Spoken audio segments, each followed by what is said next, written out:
Dakar, Thiès ou Kaolack, le riz et le mil sont au cœur de notre alimentation. Mais que savons-nous réellement de leur qualité sanitaire? Pour répondre à cette question, le Comité national du Codex Alimentarius a mené une étude sur la contamination par les aflatoxines. Le riz, comme vous le savez, étant une des denrées alimentaires les plus consommées. Donc il s'agissait de voir, à travers ce plan de surveillance, dans quelle mesure le riz que nous consommons est contaminé par les aflatoxines. L'étude a été menée dans 3 villes pilotes, donc Dakar, Thiès et Kaolack, et a porté sur 200 échantillons, donc des échantillons de riz, mais également un peu de mil, qui ont été prélevés au niveau soit des restaurants, parce que l'idée c'était de voir dans quelle mesure le Sénégalais fréquentant la restauration de riz est exposé à certains contaminants. Donc, ou si le riz n'était pas disponible au niveau du restaurant, on allait le chercher au niveau du fournisseur lui-même. Et donc c'est comme ça qu'on a fait pour collecter à peu près 200 échantillons. Et ces 200 échantillons ont été analysés par l'Institut de technologie alimentaire qui dispose d'un laboratoire accrédité.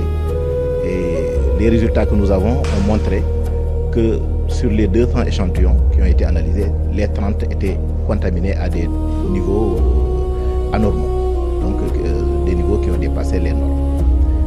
Alors, parmi ces 30 échantillons, donc ça représentait 22,6% du total. Ces échantillons étaient répartis entre 3 villes. Donc Dakar avait évidemment le plus grand nombre d'échantillons avec 133 échantillons. Et sur ces 133 échantillons, les 30 non-conformités provenaient de Dakar.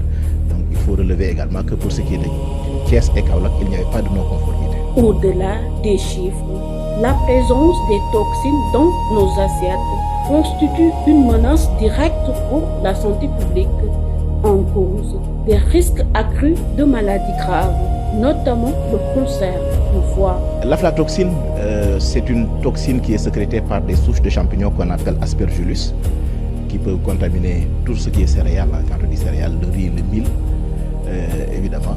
Et ces contaminants sont réputés être un facteur de cancérogénèse. Notamment, ils sont suspectés d'être impliqués dans la survenue du cancer ou bien ils peuvent favoriser la survenue du cancer du foie.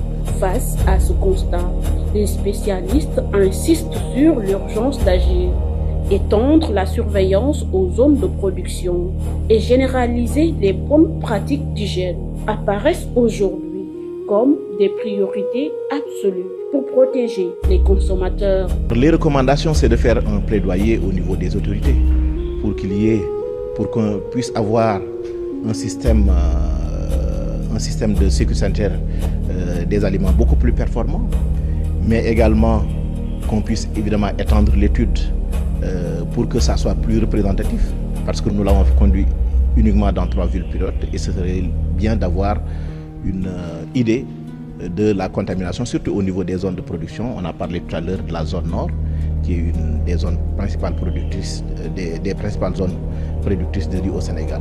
Donc il faudra l'étendre. Et ensuite, évaluer surtout le plan stratégique qui a été mis en œuvre depuis 2018, histoire de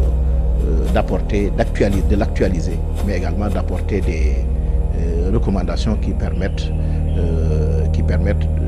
d'atteindre nos objectifs en matière de sécurité sanitaire des aliments.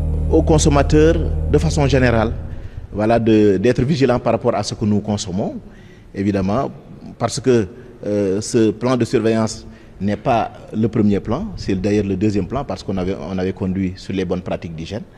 Et quand on sait aujourd'hui le fardeau que représentent les maladies d'origine alimentaire, 866 millions de personnes qui tombent malades, 1,5 million de décès annuels.